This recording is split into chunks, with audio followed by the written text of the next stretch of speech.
Sarah, have you just seen Alethea's message? She's froze, she can't share her screen. Okay. Sorry, can you hear me there at the moment? Yes. Yeah, I haven't got any like Zoom functionality at the moment. My mouse is moving around but not doing anything that's told. Okay, Chair, we are live on YouTube, so over to you to start the meeting.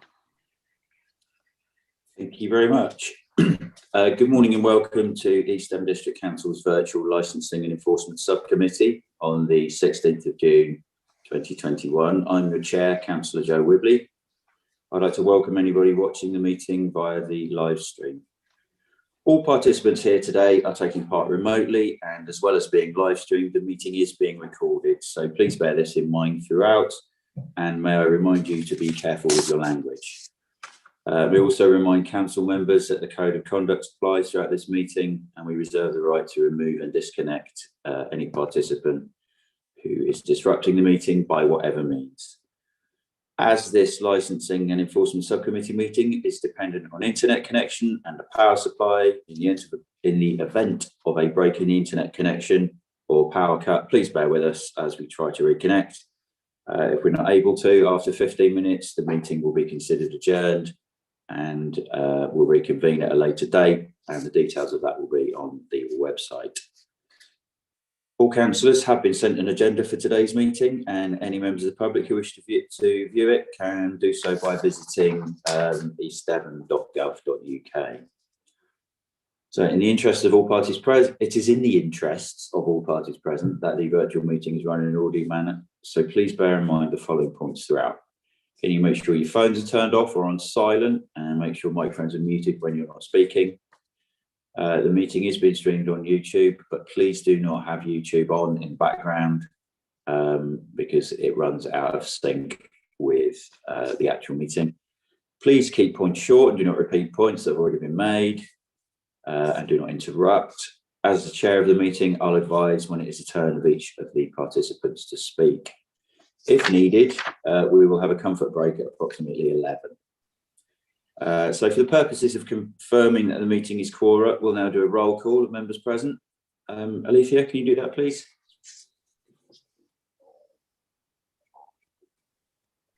You mute. Sorry, I'm having problems with Zoom. Councillor Brenda Taylor. Present. Councillor Joe Wibley. Present. Councillor Tom Wright. Yes, present, thank you. Okay. So I can confirm that we are quorate. Excellent, thank you. So agenda item 1 is the minutes of the previous meeting from the subcommittee held on the 19th of May 2021. Councillors, if any of you have a comment on the last set of minutes, can you please do so by raising your hand? If there are no electronic hands, we'll take that as an indication that you agree the minutes. I see no hands, so those minutes are agreed. We don't have any apologies, do we, Alicia? No. We're all here. Okay, agenda item 3, declarations of interest, which will be taken under item 6. So there we go. We'll move on and deal with that in a second. Agenda item 4, matters of urgency. There are none. Agenda item 5 is confidential or exempt items, and again, there are none. So we move to the reason that we're here. Agenda item 6, which is an application for a variation to a premises licence at Brook Kitchen, Budley Salterton. I'd like to welcome all participants to the meeting. So this is a variation to an existing premises licence. The members of the subcommittee here today are myself, Joe Wibley, Councillor Brenda Taylor, and Councillor Tom Wright. So now we will do declarations of interest. Do any members have a personal or prejudicial interest? And can you please indicate that now by raising your hand? Councillor Wright. Yes, thank you, Chairman. It's just that I should let the committee know that I've known Angela Yarwood for some time, but that is purely a personal interest. And I do remember some years ago, we had rather heated discussions over what Angela considered the exorbitant car parking charges in Budley. But I can assure you that will not interfere with my ability to make a proper judgment on the facts as we hear them. Thank you. Okay, thanks, Councillor Wright. Councillor Taylor, no, that's fine. I have no declarations of interest either. Okay, so I will now introduce the council officers. Mr. Saunders, the licensing officer with the application authority, who will be outlining the details of the application. Ms. Hill, who is council lawyer, acting as legal advisor to the committee.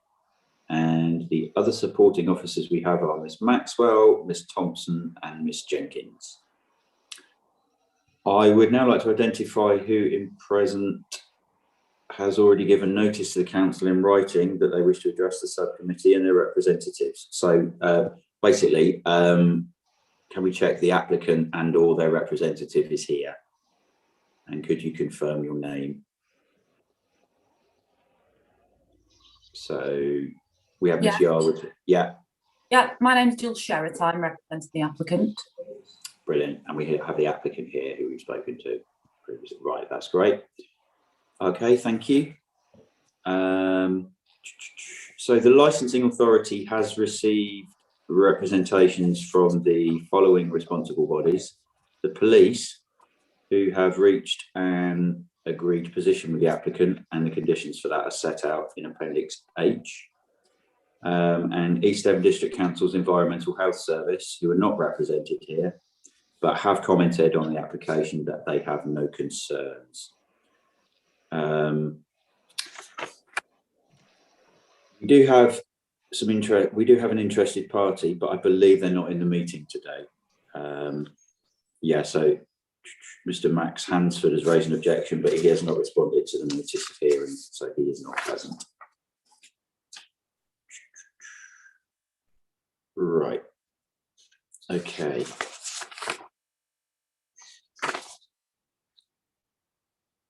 Just give me a second. Steve, is this a good time for you to outline the application? Yes, of course. Happy to do that now if that will assist. Yes. I was looking for where it's written here, and I'm not sure. This seems to be the best place to do that, I think. Yes, certainly. If you'd like me to move forward with that now, Chair, and go forward, happy to do that. Yeah, that would be good. Lovely. Okay, thank you, Chair, and good morning, everyone. Welcome today. As you've been made aware, today's committee is asked to consider the variation to the existing premises licence at Brook Kitchen, 60 High Street, Budley, Salterton. The current premises licence was first granted in 2017, and at that time the premises was known as Earl's Coffee House and has since been transferred to the applicant, Mrs. Yarwood, and being the applicant today. The application today has included a small internal change to the licensed area with a floor plan that has been submitted as Appendix B.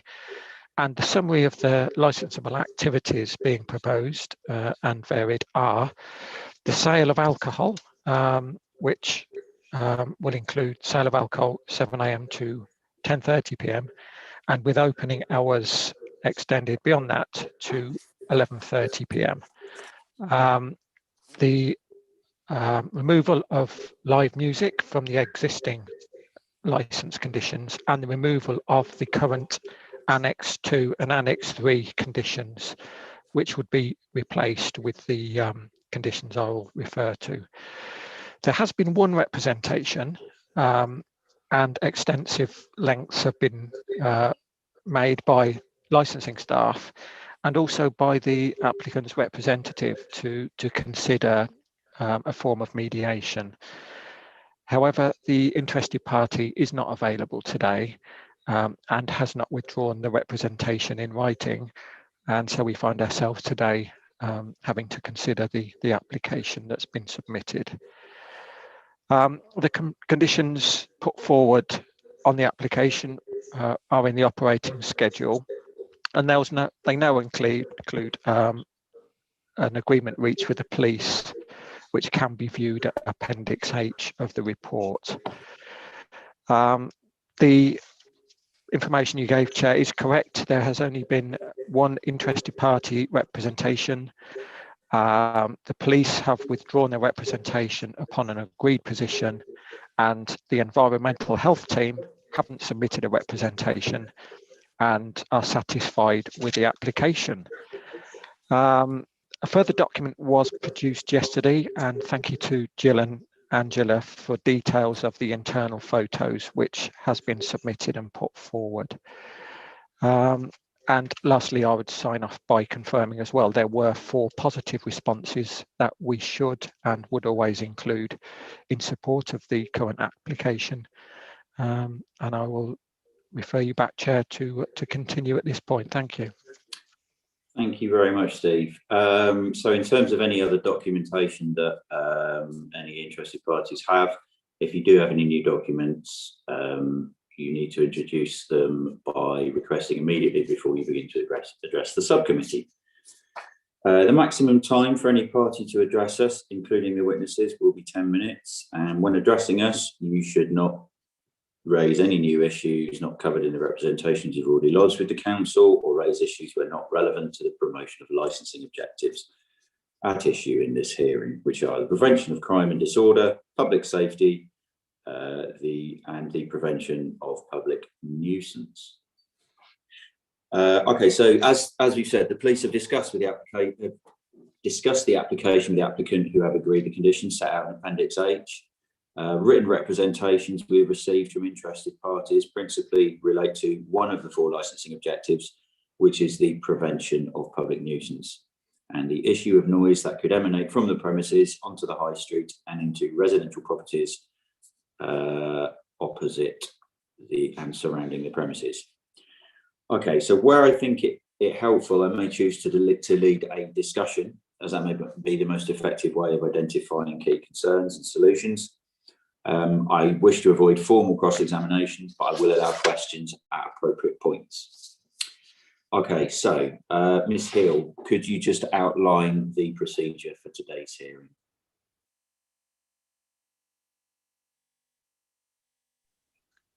Apologies for my camera, it keeps slipping backwards, but I think you've already seen my face. Yes, so very briefly, the procedure will be essentially the licensing officer who's now presented his report. So any questions that the committee may have of Mr. Saunders in connection with his report, we'll start with those, followed by any questions that the applicant or the applicant's representative may have of Mr. Saunders. Then the applicant will move to present their case. After they've presented their case, there'll be the opportunity of questions from the members to the applicant or the applicant's representative. Because there's no interested party, the normal 3rd stage of the hearing won't actually be taking place. But once those stages that I've just mentioned have happened, then essentially the committee will go away and make their decision. And the decision notice will be issued within 5 working days from and including today's date. Okay, so that's a summary of the procedure. Back to you, Chair. Thank you very much. Okay, so do we have any questions from either the committee? Do we have any questions from members of the committee to Steve Saunders regarding the report that he has just given? Is your hand up from previously, Tom, or do you have a question? No, I do have a question, and it's Cool. I want some clarification from the officer. I note that on the application form, the provision, it states there's no times for the music or for live entertainment, and there's actually an indication for no with regard to recorded music. Now, I'm hoping that the officer can explain that this is due to the fact that it's now presumed that all licensed premises are to some extent a venue which does have live entertainment, so it doesn't need to be specifically allowed. But as you read the application form as it is framed, it might be because our application form does not reflect the current regulation that could be misleading. I just like clarification, and perhaps the applicant can later tell us what form of entertainment might be available in the premises. That's all. It's just looking at the application form. It is a bit misleading. Thank you, Chairman. Thank you, Councillor Wright. Steve? Yes, So yes. Can we get some clarification? Yes, absolutely no problem. Thank you, Councillor White. The issue does exist of regulated entertainment being exempt now under the Licensing Act. So licensed premises with a premises license with alcohol does have the exemption for recorded and live music during certain hours, and those hours are within the boundaries of what the applicant has applied for today for the sale of alcohol. So it does sit in line with the applicant's request, and I feel that the applicant's representative will also touch base on that in relation to the exemption. I'm aware that the plan is to be very low key. It's certainly nothing that would potentially trouble environmental health, as far as I understand, and without treading on the toes of the applicant and the applicant's representative today, I would leave that aspect for them to conclude, if that's okay. Cheers, Steve. Do we have Brenda? Have you got any questions, or are you okay? Councillor Taylor? No. Okay, that's fine. Okay. Can I ask the applicant or the applicant's representatives if you have any questions of Mr. Saunders?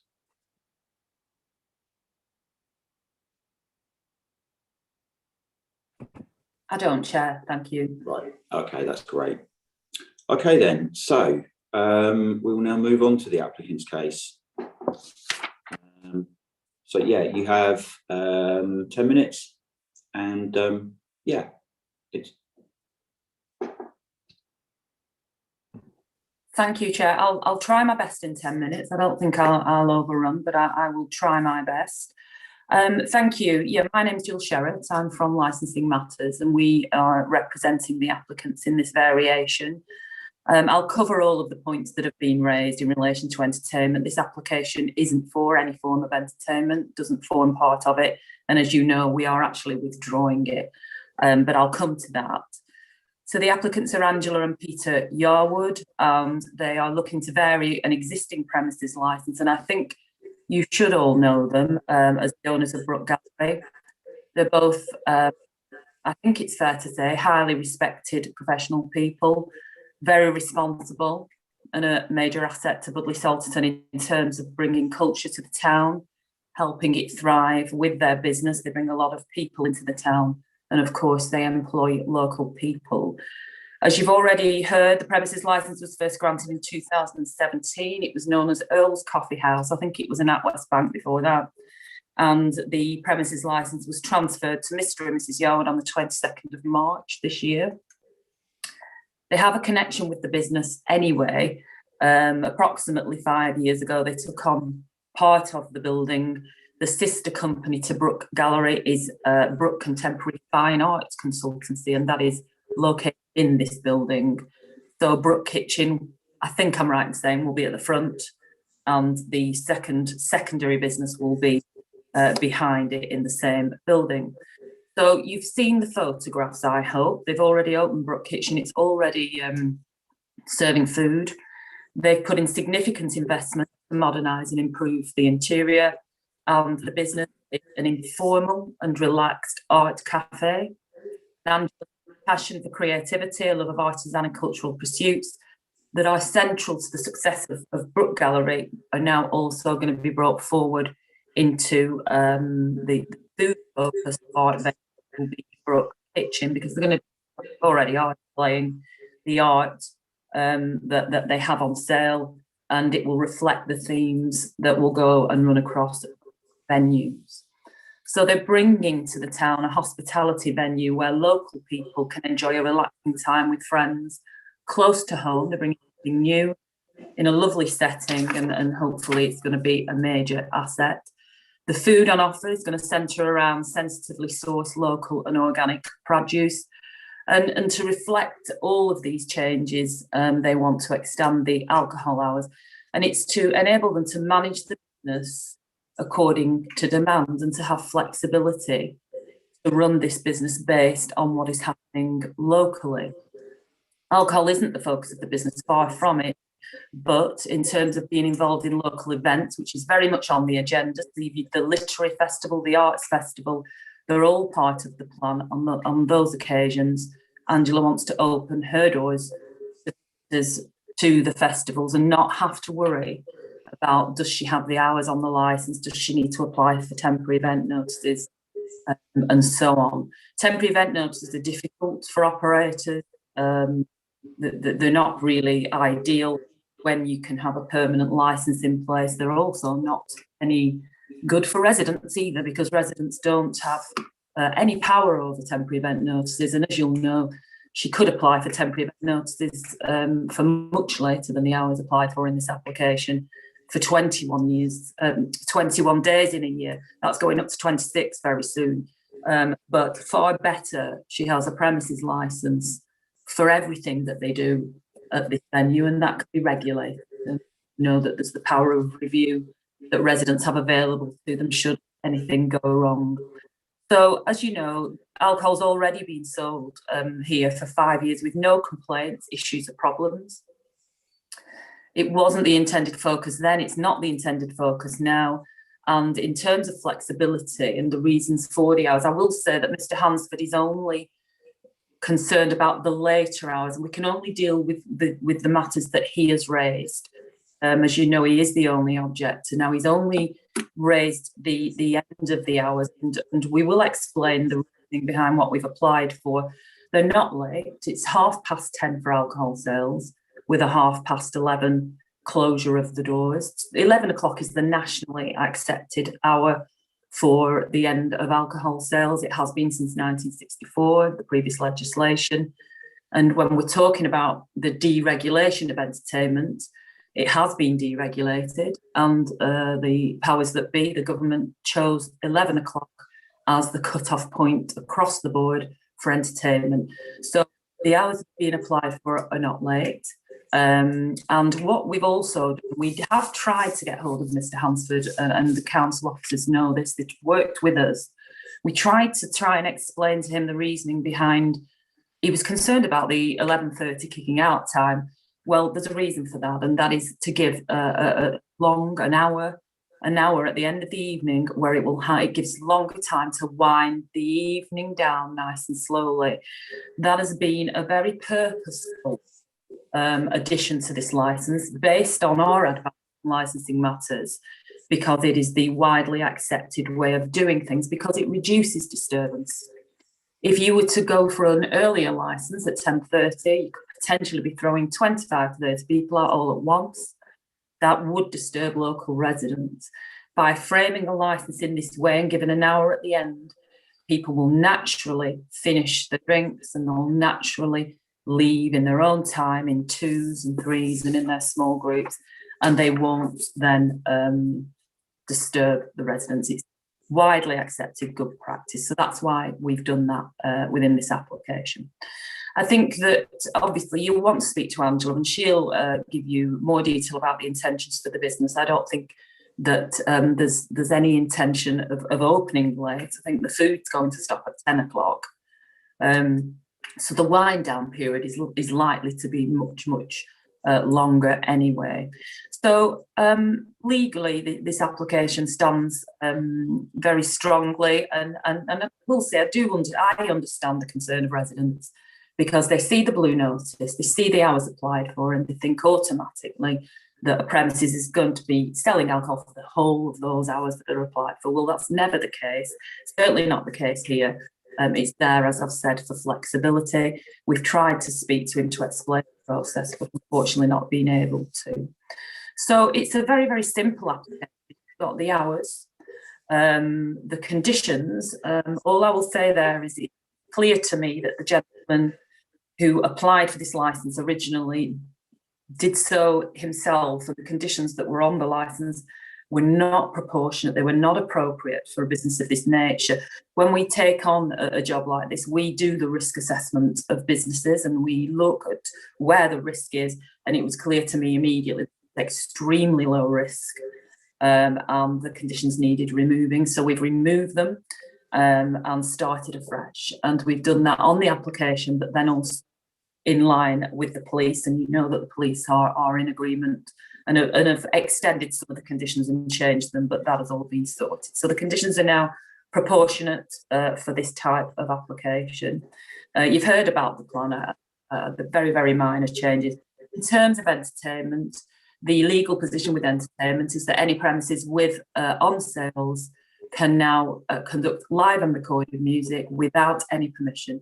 It's fully deregulated. It's been a long, long fight since the licensing application, the Licensing Act came in 2005 by the music profession, because they did really regulate it in the beginning, and they fought for years to get that change.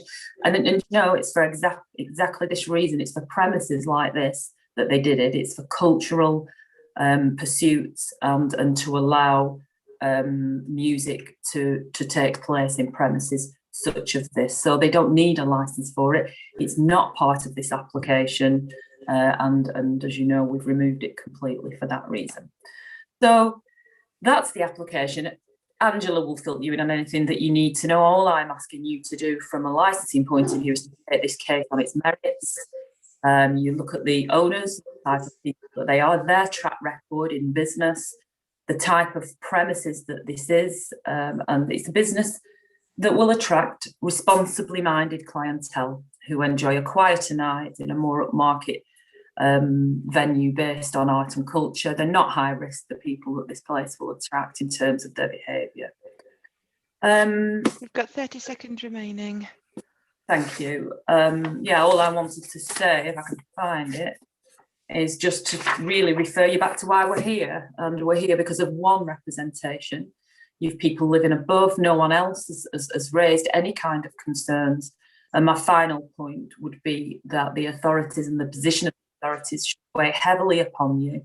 The police are quite happy, and I will just refer you to the Environmental Health Officer's comment, which is that they considered the variation and do not anticipate any environmental health concerns. So they've considered the noise. They are the experts in their field, and your main advice, and I would ask you to give that position considerable weight. It isn't a contentious application, and obviously there's the power of review should anyone be upset by anything that happens from here. So I would ask you to grant this application as it's been applied for, but certainly I would invite you to speak to Angela if you've got any. Thank you. Okay, thank you very much. So first of all, and we can speak to either Angela or Jill there. Do members have any questions? Councillor Wright.